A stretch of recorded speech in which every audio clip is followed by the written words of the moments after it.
మన ప్రభువును రక్షకుడైన యేసుక్రీస్తు నామములో శుభాభివందనములు. పరిశుద్ధ గ్రంథములో నుండి నూతన నిబంధనలో నుండి మనము నేర్చుకుందాము. మొదట నీ కంటిలోనున్న దూలమును తీసివేసుకొనుము, అప్పుడు నీ సహోదరుని కంటిలోనున్న నలుసుని తీసివేయుటకు నీకు తేటగా కనబడును.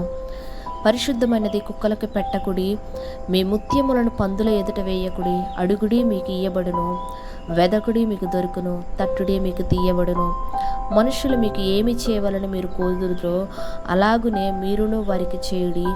ఇరుకు ద్వారమున ప్రవేశించుడి, ఇది జీవమునకు పోవు ద్వారము, సంకుచితమునై ఉన్నది.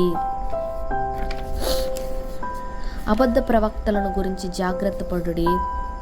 ప్రభువా ప్రభువా అని నన్ను పిలుచువాడు పరలోక రాజ్యంలో ప్రవేశించడు, కానీ పరలోకమందున నా తండ్రి చిత్త ప్రకారము చేయువాడే ప్రవేశించును.